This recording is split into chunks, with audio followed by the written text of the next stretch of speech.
All right, thanks everybody for joining us today. You're here for Ask an Expert, CCPA Compliance Q&A.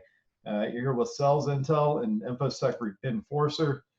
You have myself, I'm Jason Hubbard. I'm Vice President of Growth from SalesIntel.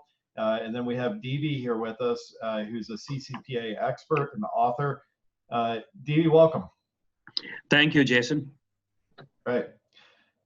And then, yes, this is the CCPA Compliance book that DV is going to offer everybody. DV, you want to say something real quick about this? Surely, thank you. When I saw CCPA law go into effect, when it was signed into law by Governor Jerry Brown, I basically looked at it and I said, this is a lot for anybody to do any compliance with.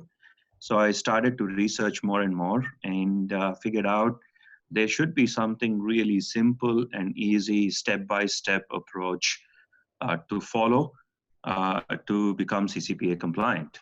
And so I wrote the book and published it in December last year. It's available on Amazon. But as part of this webinar, we're going to send you a free digital copy of the book, and it's a Kindle version of that for you guys. So that gives you an introduction to the book. And Jason, shall I, continue to take it forward? Yeah, well, I can. Let me kick off here with the agenda and stuff like that. So, yeah, we're going to cover, does CCPA apply to you? What are the risks involved with non-compliance? What steps you need to take to be in compliance, and we'll try and leave as much time as we can for Q&A around this. It's great that we've got an expert like DV on here with us. So. Let's all take advantage of that and bring our questions. Speaking of questions, as you have those, go ahead and pop those into the side panel for Zoom. That way we can keep all of those logged in there and be able to capture all of those. So as you have them throughout. And then DV, you're obviously our expert on this, so I'll leave most of this to you.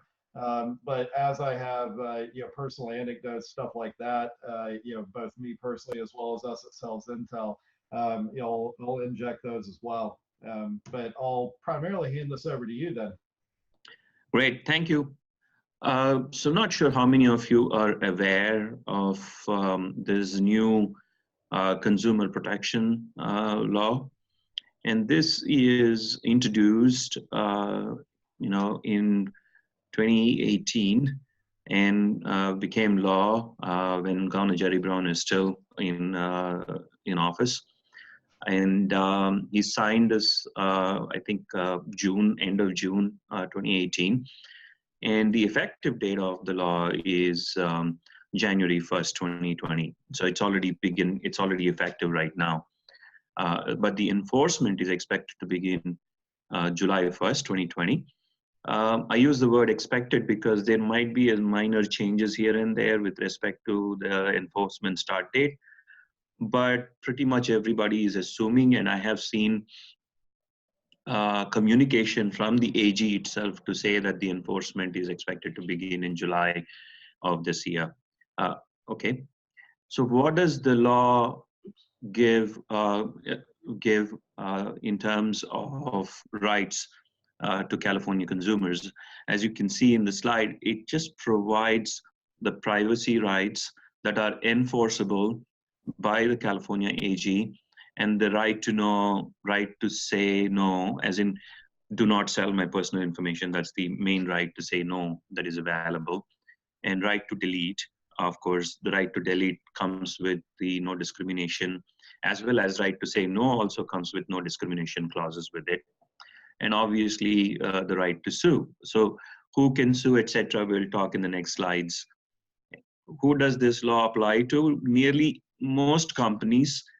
It applies to nearly every company, I would say, but think about it this way. So if you are 25 million in revenue or over, not significantly number of companies are going to meet that mark, but a substantial number of companies in the small and mid-sized segment are obviously going to meet the mark of 25,000 residents or devices.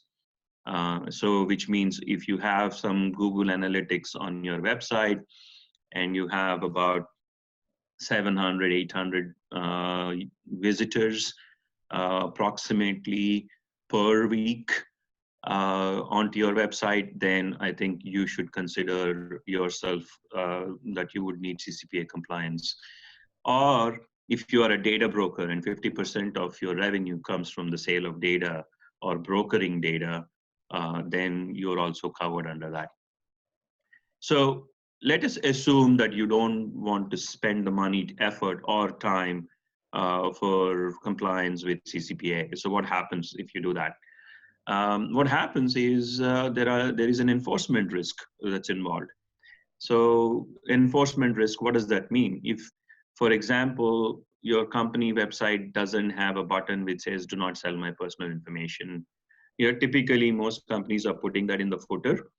So if you don't have the "Do not sell my personal information" button, then you might be out of compliance. So, the AG is likely to send you a penalty action for anywhere between $2,500 to $700. It's very likely that if they see complaints about your company, multiple complaints about your company, it's very likely that they're going to pick that up. So I have seen semblance of that recently. For example, when a consumer complained to the AG regarding Amazon.com, this is a specific example that has happened, and AG had sent out a note to the consumer, a letter to the consumer saying, "Thank you for contacting us. And the CCPA, the enforcement action is going to start on 1st of July, but we're going to keep this on file. And, if we will continue to monitor best practices, and we will file this thing and identify patterns of," I quote, "identify patterns of illegal business activity," quote end, right? So they're really going to look out for companies that are going to be out of compliance. My opinion is they're going to start with multiple complaints from consumers to begin with, and then move on to fairly large companies, maybe companies doing $100 million, $500 million in revenue or above. Initially, they may just focus on companies incorporated in California. They might expand that in a few months after to companies outside California as well, with significant business operations in California. So that gives you an idea on where the enforcement risk might come up. So now this is, I mentioned initially about right to sue. Right to sue is written into law, where a private resident of California can actually go to a local county court and basically file a lawsuit if there was a breach. And that private action was written in, and there is a minimum on that. So a number of attorneys are basically scared about that particular aspect of it, because if you really understand how insurance and property damages and that kind of stuff works, there is no minimum associated with it. So with a breach, okay, per record of breach, the law states the damages of anywhere between $100 to $750. So for example, let's take a simple example of a data breach happening from one of your companies or any other company. Say 10,000 records were breached. So the risk of private action could be anywhere between $1 million and $7.5 million, plus attorney fees and this and that and all kinds of other stuff. So it could start to rake up. An example I would give you of something similar that has happened before was, I would say, with Quest Diagnostics. So if some of you remember Quest Diagnostics, the breach that has happened with Quest Diagnostics, as part of the breach, AMCA is a collection agency that actually got breached. And the AMCA's parent company declared bankruptcy in June 2019. The reason that parent company declared bankruptcy is because they spent $3.5 million just to send out letters to 7 million people about the breach incident, because that was the breach notification law. And they spent about $500,000 for security consultants and IT experts. and the number of employees just dropped off from 113 to 25. And the company took a loan from their CEO worth about $2.5 million, numerous lawsuits. Actually, imagine that, right? So if the Quest breach happened today, that number could be anywhere near $700 million in terms of just private class action. So that kind of gives you an idea about why you need to also start to worry about private action risk and potentially bankruptcy. And I'm beginning to call it breachcrupcy. So just, some terminology that I coined. So what to do with respect to compliance? How do we comply? The first and most important thing to do is to manage the requests. So managing privacy requests from consumers is all about enforcement risk and enforcement action. So that reduces, if you manage that fairly well, then it substantially reduces your enforcement action. Obviously, then you need to put out policy changes, then you need to put out notices, communicate with your customers and partners, and start to make amendments in your partner agreements, etc. So all of that comes second. Then comes the private action risk, which is the data protection element of it. So you probably, if you don't already have it, it is good to implement a DLP. The DLP would substantially reduce your data breach problem. May not completely eliminate it, but it substantially reduce that data breach problem. And obviously, the courts are going to look at you having a DLP system as a good security practice, reasonably good security practice. So they might throw out the private action if it does show up. Hey, DV, just for those who may not be familiar, what is DLP? Right. So DLP is data loss prevention technology. It's pretty old technology. So that provides some kind of data protection. So if you want to know more about it, please do send me a note, and I'll send you pretty good reference material for that. Okay. Cool. And there are lots of companies in the space of DLP, including us. The last piece is the data lookup. If you have something like 20 to 30 applications that you actually store data, then you probably need a little better automated system to pull the data based on the request that comes in. But if you have 2 or 3 systems, then maybe you could use a manual method to actually pull the data based on the privacy request.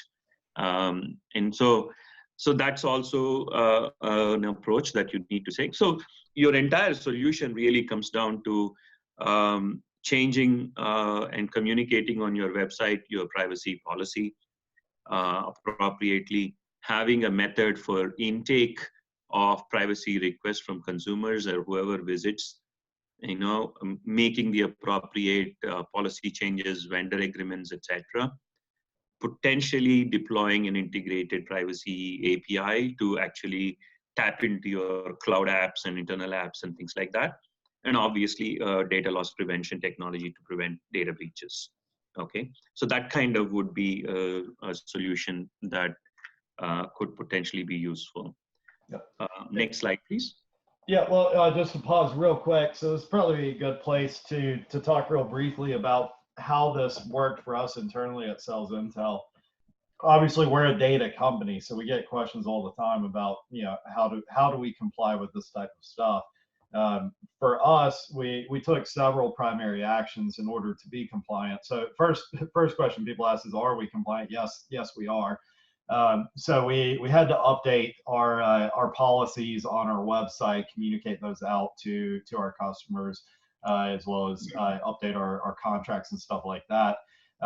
Data protection and stuff was stuff that we already had pretty well dialed in, because of course, protecting our data protects our company to begin with. So if anybody was able to hack in and get access to our data, then it would disrupt our ability to be a data provider at all.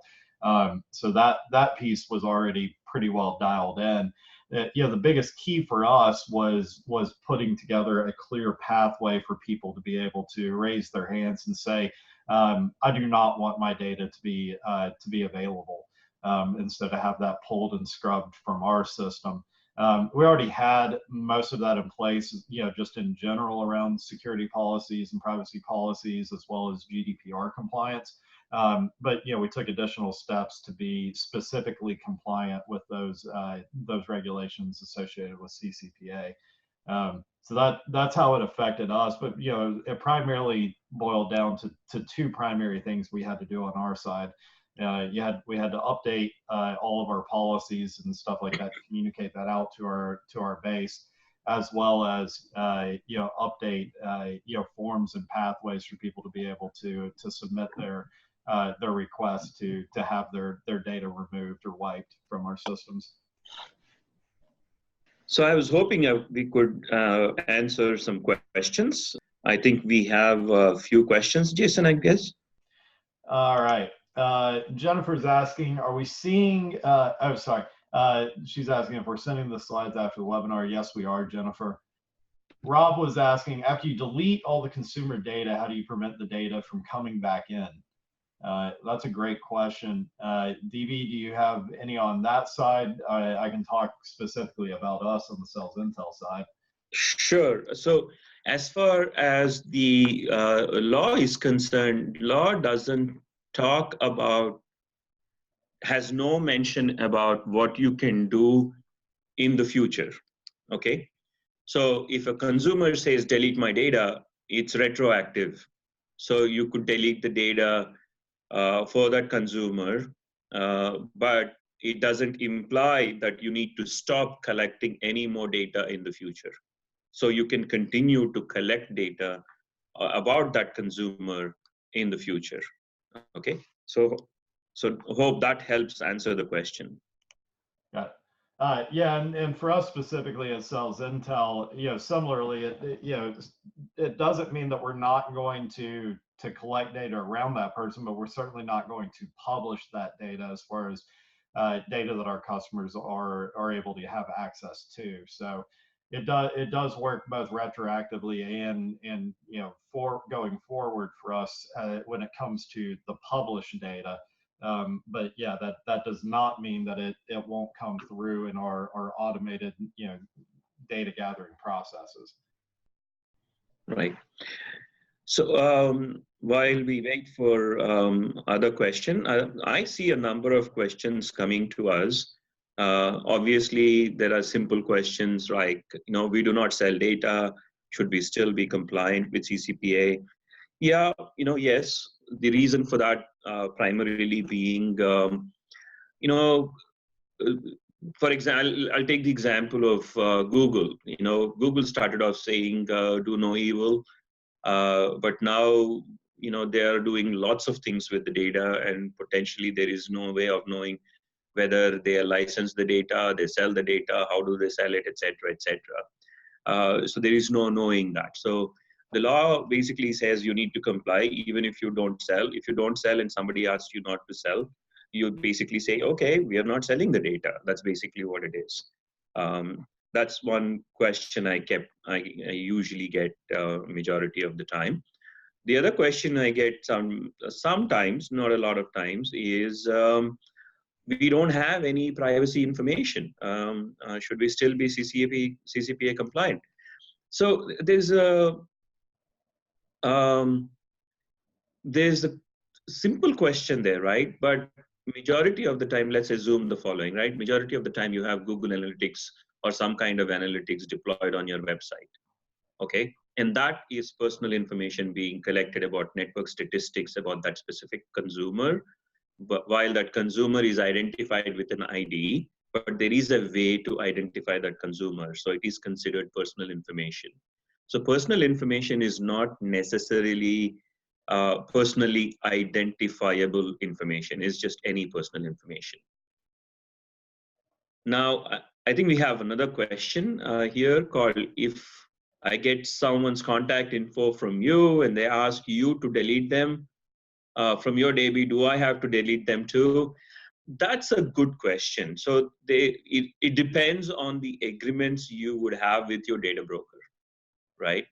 And the data broker is basically likely to have a policy to basically say, in order to reduce the downstream liability for themselves, they might want you to delete that data. So which means they have to actually give you a method or mechanism, some automated or semi-automated method or mechanism to basically say, here is the person who requested for deletion of data, and please delete this data. So it again comes down to vendor agreements and how they manage their liability and exposure to either a private action risk or an enforcement risk. Okay. DV, that dovetails nicely with a question that we get fairly often here at SalesIntel, which is, so SalesIntel is CCPA compliant. Does that mean that as a consumer of SalesIntel's data, that our customers are automatically compliant? I obviously have my answer for that, but I'm interested to hear yours. I'm sorry, can you repeat that, please?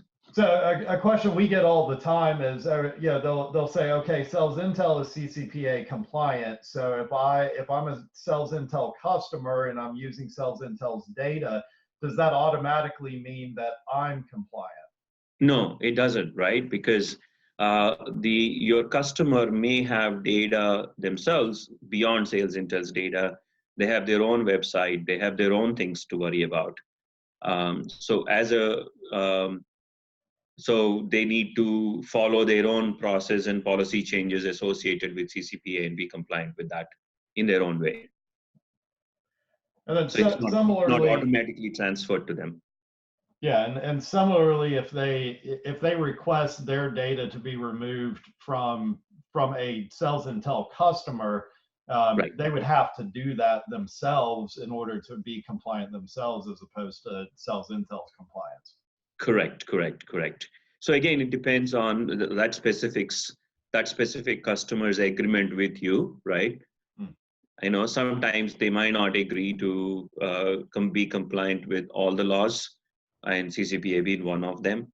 They might say, hey, we don't care about California, so please remove that. So you might face that kind of stuff with some of your customers. All right, we have another question from Rob.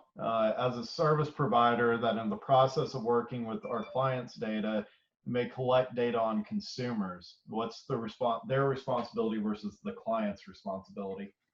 So that's very interesting. This is exactly similar to what Jason was talking about as part of SalesIntel, because SalesIntel is holding potentially data associated with their customers also. So service providers are specifically called out in CCPA on how they comply. So even if you are not meeting any thresholds, the $25 million threshold or 50,000 contacts kind of threshold or 50% of revenue threshold, you still need to comply, because your customers would want to have downstream CCPA liability protection, for example. Okay, so your responsibility to your customer is going to be saying, okay, we are CCPA compliant in this following fashion, right? And if the consumer directly comes to the service provider, the consumer could be asked to actually go back to the customer.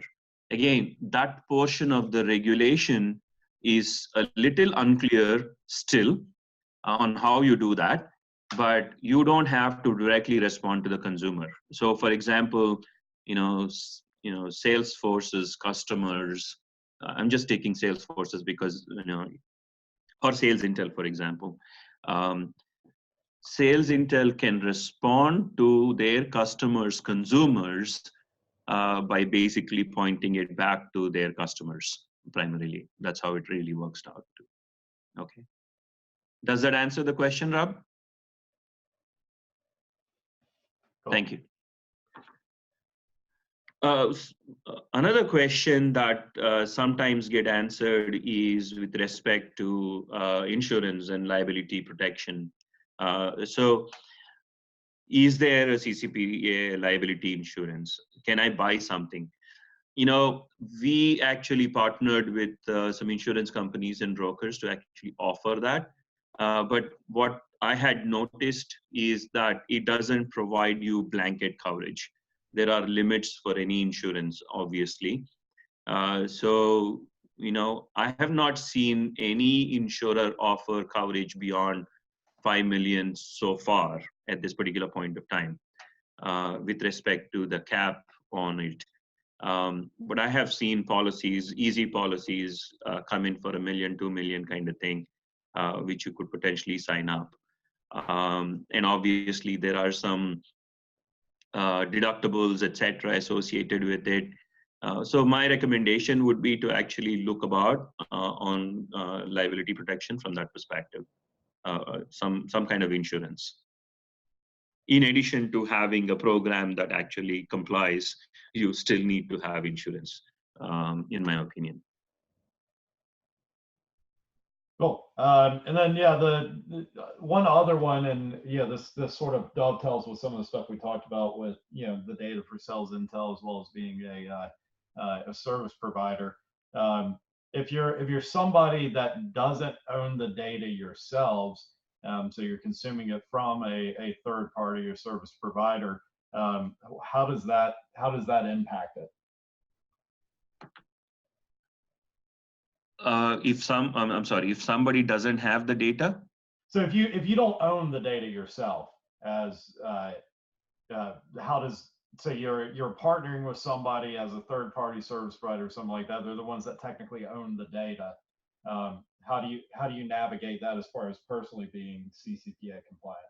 So owning the data or not owning the data was not part of the equation. So long as you have the data, you need to respond to that consumer. Whether you own it or you don't own it would not matter.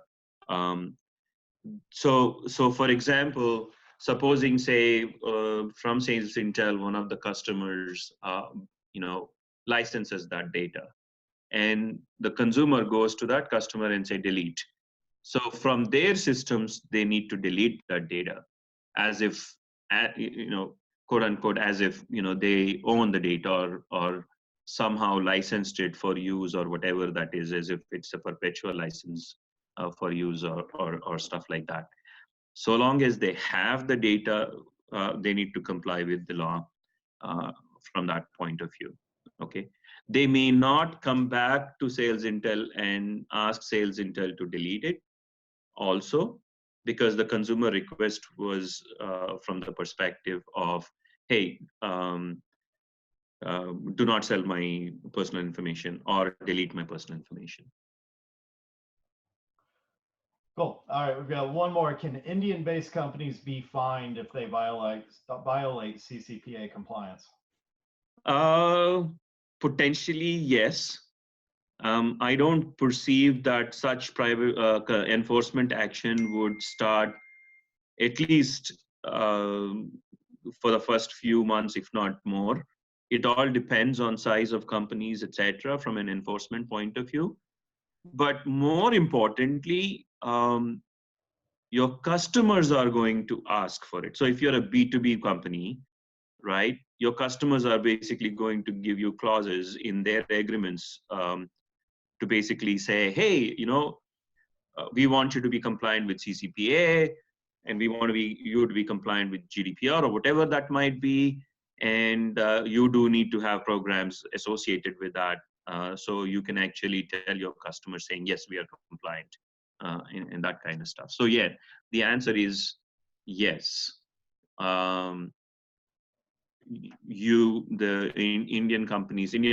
India-based companies could be fined for violations, or you would have exposure because of your customers. Does that answer your question, Zubair? While we wait for his response, we've got one more asking, is there any difference on application of CCPA between for-profit and nonprofits? CCPA does not apply to nonprofits. Nonprofits were literally carved out of CCPA, and government agencies were carved out of CCPA. And I was researching to see if political campaigns were carved out of CCPA. I could not find the answer yet, but I'm assuming they're carved out as well from CCPA. I do know that, for example, trade unions, I've done some research about trade unions, and I can tell you that trade unions do not have to comply with CCPA. Interesting. All right. Well, we're running a few minutes over already. I don't want to cut anybody short if anybody else has any other burning questions.